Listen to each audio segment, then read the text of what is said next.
Today's theme is timing. So let's talk about why I'm talking about timing. Reading a book about how money became dangerous. And Christopher Velasquez, I think is his name. Valero, something with a V. Christopher, I think his first name, anyways. I can tag it or send it to you, whatever. Good book. It's all about the essentially, how what's that called? Wall Street. Wall Street went from, the partners' money, so they had to care about it, to now they became public companies, so it's just like if we lose money, it's the stockholders, we don't care as much, take bigger risks. And high yield bonds, it's all about how money became so crazy now, and some of the things that happened are now illegal, back in the day. So one of his examples was, I guess, guy named Dick rolling up a water company, and then eventually we kept acquiring water companies, and then eventually it was too big and was like, if we don't have, I think they had like 10 years of meeting quarterly expectations, which is kind of required on Wall Street, which adds stress, and accounting practices back then that they were using allowed them to redo your whole books and you had a new company from the start. Whereas now you basically have to set a new set of books the day you buy them instead. So the timing for him is he was able to use accounting practices that were illegal at the time and became banned maybe a year later or 2 years later. His business he felt that it was about to crush. There's nothing else to buy, couldn't grow fast enough. You have to grow fast enough in order to hit your expectations, in order to keep your stock price high. And if he missed it one quarter, he felt will pull out, sell the stock, it would die, and the company would be over. So ended up selling it to a French guy who had three-pronged business, but one of them was utilities. He needed more utilities than that, and so water fit perfectly. And the timing of it is built a water company when no one else was really doing water, so they so that was good. Nowadays, water is a little more consolidated, a little less robust, whereas back then no one really thought water had money, or they just let the cities do it, whatever. And then his accounting practices, every time he got a new company, he was able to reset the books, which is now illegal. So that's how they're good timing.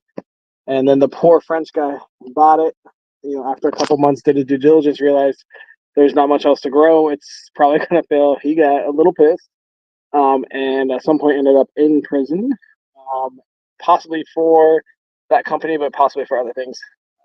Didn't say a whole lot about it. But then you go and think about, made me think of one of my companies. So back when power banks were new, this is 2012, I came out with a company called Instatricity. And we developed, one of the first power banks that was I still remember these dimensions, 2.5 millimeters thick. So it was about 2 to 3 credit cards thick. So it still fits in your wallet, your purse, your pocket, whatever. And it was exactly the same dimensions, width and height of a credit card. It had an adapter, so it could charge iPhones and Androids. And at that time, there was only 2 chargers, which I think is still now there's just 1 charger. Really, it's all USB-C. But had an adapter so I could sell it to anyone. And then the company grew. We ended up doing a lot of fundraisers with schools where you could brand your own logo on there, and, buy them wholesale from us, and you could go sell them. And man, we were killing it. At one point, we were the sponsor of the Pan Am Games, which is basically Olympics of North America. So every Olympian had one. We sponsored it, so all the Olympic athletes that went to the Pan Am Games had a sweet little Instatricity power bank.